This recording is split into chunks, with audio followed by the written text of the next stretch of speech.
Hey everybody, welcome to Ocala Garage. Today is November 12th, 2024, and there's a reason I'm telling you that. The reason this is in my hand. My car is registered. It is legal to drive on the road. I got my plates on, let's see, this is a Tuesday, I got them on Friday. So whatever day that was, I don't know, 8th. So I started this video back on late September. And I was gonna try to take you guys through the whole Virginia process. And it turned out to be a very long process, at least for me. My friend John down in Williamsburg, he is amazing at telling sob stories and getting the motor vehicles department to move quickly, and he had the right connections, and I think he got his whole process done in 2 or 3 weeks. That was not my experience. So I will kind of take you guys through my experience with registering this car in Virginia. So if you're not a Virginia resident and you're not trying to do this, this video is probably not for you, but hang around and watch anyway. So I think it was the September 20th. It was a Friday. I drove down to Richmond because I live about an hour and a half or so, 2 hours away, to bring my paperwork in to try and hand it to them and go, hey, can you look this over and make sure I did everything right? And they would not come see me. So even though on the website it says here's the P.O. box to mail your stuff, and then they have the physical address, don't bother going. I mean, if you go and you're only going to be able to call a phone number anyway. There's no window, there's nobody to see. The person at the info desk gave me the phone number to the branding office, but it wasn't much help to me. I talked to them, and they're like, we're not coming downstairs. That's not how we do business, you have to mail it. And I kind of tried to whine a little bit and give them some sob stories, and they're just like, nope. So I had to mail it. So I went to the local post office, put everything in an envelope, and mailed it. They got it on that Monday, the 23rd or whatever. So, you know, there's a couple of forms. I can't remember, VA-22, VA-17, I think is what they are. On their website, it tells you. And you have to have like the original manufacturer origin thing that you got from Factory 5 has to be in there. You have to have your receipts from Factory 5. I had to have the receipt for the engine and transmission I bought it from Blueprint. So the major components, you have to bring in the receipts. And there's 1 or 2 other things, like you have to take pictures of the car, a couple other things. So send all that stuff off, and it's supposed to take a couple or 3 weeks, probably about 3 weeks. So I waited 4 weeks, and I called them. So that was like October 20th or so. I called them, excuse me, and they didn't know where my paperwork was. And this is an important thing, so pay attention to this. They said, do you have the tracking number? And I was like, what tracking number? And they said, from when you mailed it to us. If you mailed it to us, you should have gotten a tracking number when you mailed it, because you're going to mail it insured, certified, whatever, because you don't want to lose that stuff. So I was like, well, I don't have that tracking number anymore. Like when it was delivered to you, I crumpled up the receipt and tossed it away. They're like, well, that's the only way we can track it. When it first comes in, they log it based on the tracking number. And then it sits in a pile somewhere until they actually open the envelope or whatever, and then they start to actually work on it, which could be 3 to 4 weeks after they've received it. So if you're trying to call for an update on your package with Virginia DMV, save the tracking number that you got from the post office or whoever you use to send it. I just used post office. And that's how they're going to track it internally. So it turns out that it was actually in an inbox of some other like sub-department in the branding office who doesn't do this kind of thing. So I talked to a couple of very helpful people, and they found my paperwork after a couple of hours, really. They called me back, said, hey, we found the paperwork, and we're trying to figure out which office is supposed to be handling it, if it's us or if it's people who actually have the paperwork. So they said, give us a couple days. So I think the very next day they called me up and said, okay, we got the paperwork back, we're gonna work on it. But they still said, that it's only been 3 weeks and they're 4 weeks or more behind. Well, it had been 4 weeks at this point, so they may have started to work on it or not. They didn't really say. They just said they have it and they're going to work on it. So then it was probably another 2 or 3 days. What I did is, so you also have to have in there the check for like sales tax, or at least the check for the whole process, so 170 whatever, how much it is, to pay for the titling and the other stuff. So I just kept checking my bank account every day to see if that check cleared.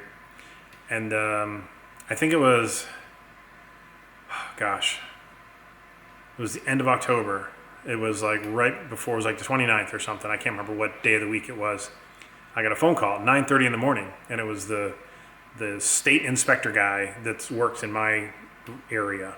There's different ones for different regions around the state. And unfortunately, I can't have my cell phone at work with me. So he called at like 9:30 in the morning, and I didn't get it till 3 o'clock in the afternoon. So I called him back right away. And he's like, "Oh, I was in your area. I was just going to swing by and try to take care of this real quick. So maybe I can come by next week if I have the time. But if I don't, I'm going on vacation. So it won't really probably be until after Christmas, probably New Year's." So I was like, "Oh my goodness, dude, like, hopefully you can make it." Luckily, my wife works from home. So I said, "Hey, here's my wife's number. Call her. She'll be here all the time."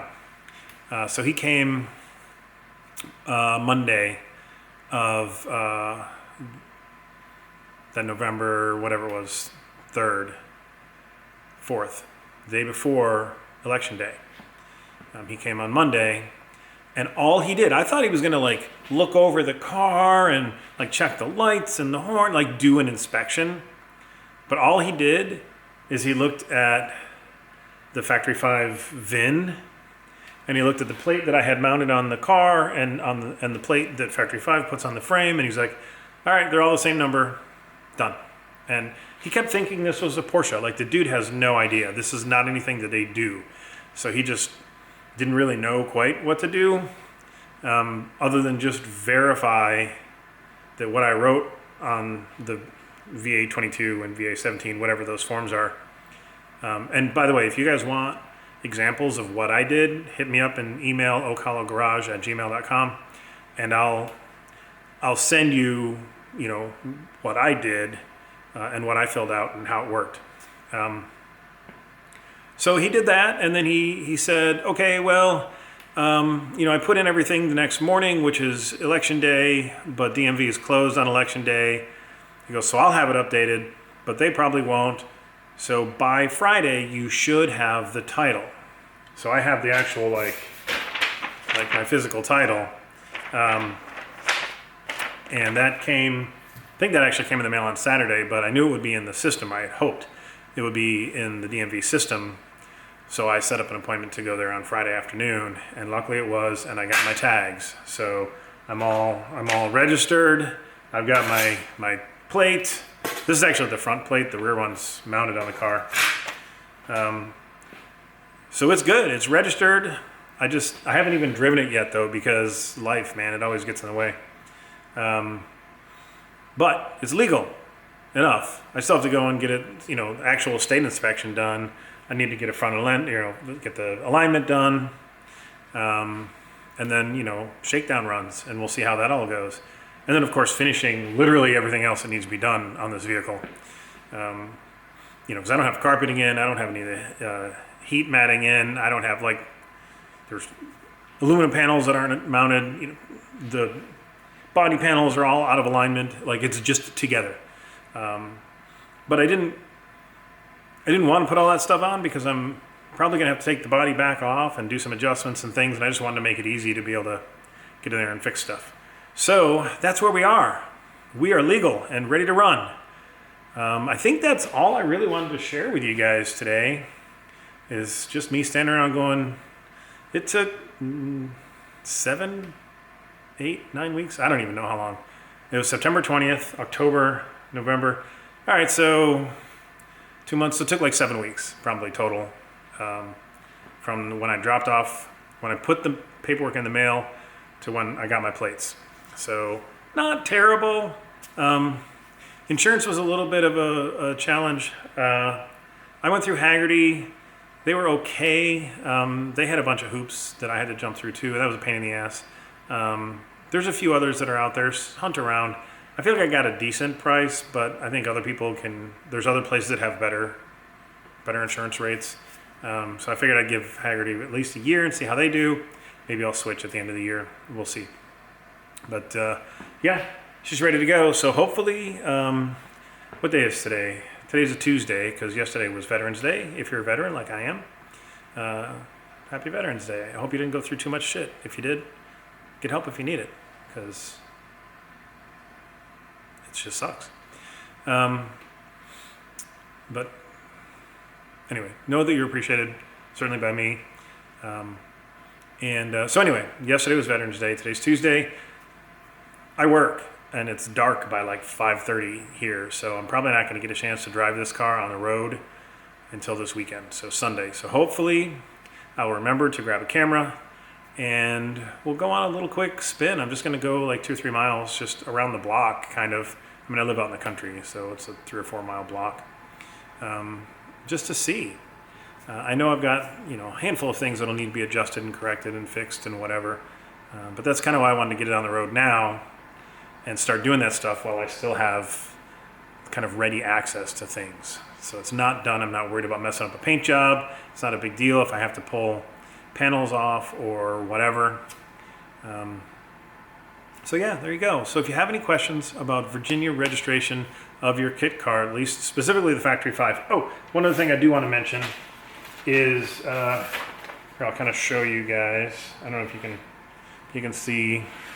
I don't know if this will come in neat. But it's got the Factory 5 VIN, so when Virginia doesn't issue a whole new VIN, they use the one that Factory 5 produces with the car, which is great. It is registered. Hang on, I'm getting old. Shit sucks. The year says 1965. Make is Factory 5 2-door Coupe. There's a title number, weight, blah, blah, blah. And then in the other pertinent data, that's where it says that it's a replica built in 2024. So what that kind of means is the car will not be able to qualify for like antique status. So I have to get a state inspection done every year. But since it's a hand-built replica, hand-built car, I'm also limited to only 5,000 miles a year that I can drive it. So it's really kind of crappy because like I'm paying regular registration rates to register the car, but they restrict how much I can drive it in a year. But I mean, are they going to check the odometer, right?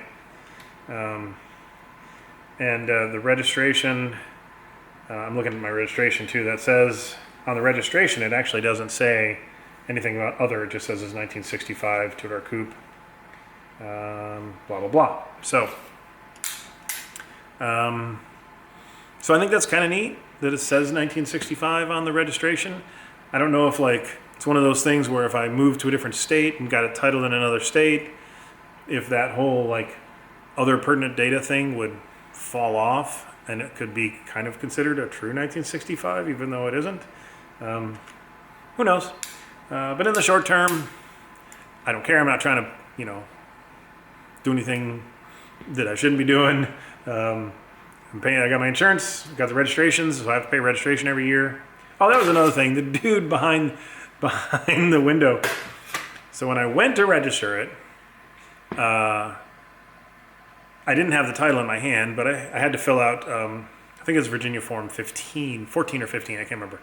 Which also, again, if you guys email me, I'll let you know all the forms I needed. That one was just to register the car. And I put on there, this is an original registration, first time registering the car, I filled out all the information. But I didn't have the title number because it hadn't gotten it in the mail yet, but they had it in the system. So I go to the window, and the people behind the window at your regular motor vehicles office, they are clueless about this. Like, they never see these things. They don't know what to do. So I told the guy, I need to register a car. And he's like, title and registration? I was like, no, it has a title. He goes, oh, re-registered? I'm like, no, not re-register. So it's first time registration. You guys have the title in your system. Here's my driver's license, so you can look me up. You can look up the title. He goes, so you're re-registering the car? I was like, no. He said it like 4 times, asked me 4 times if I was re-registering the car. And I was like, no, first time registering the car. And then he couldn't find it. And then luckily there was some other dude who I couldn't tell if he was training the guy helping me or if he was being trained, because neither one of them really seemed to know what they were doing. But the other guy that was standing next to him kind of pointed at the screen. He goes, yeah, right there, that 1965. And on the form I had written out Factory 5 Racing for the make. In the system, they just had FFR. Although they have Factory 5 written out like on my title, and it says Factory 5 Racing on the registration, so whatever. But he finally figured it out. But I wanted to register it for 3 years. It's like that way I don't have to mess with it anytime soon. And he screwed it up and only put it in for 1 year because he wasn't really looking at the form, even though he was looking at the form. So my registration is only good till 2025, so I'll have to re-register it next year. No big deal. That's all done online. But it was just a little bit funny to me. So I think that's all I'm going to share in this video today. I've probably talked for 15 minutes because I get a little long-winded. But thanks for tuning in, guys. I appreciate you coming along with me on this journey. It is far from over. There's a lot more to do. I love your feedback. And again, thanks for watching, and we'll catch you guys next time.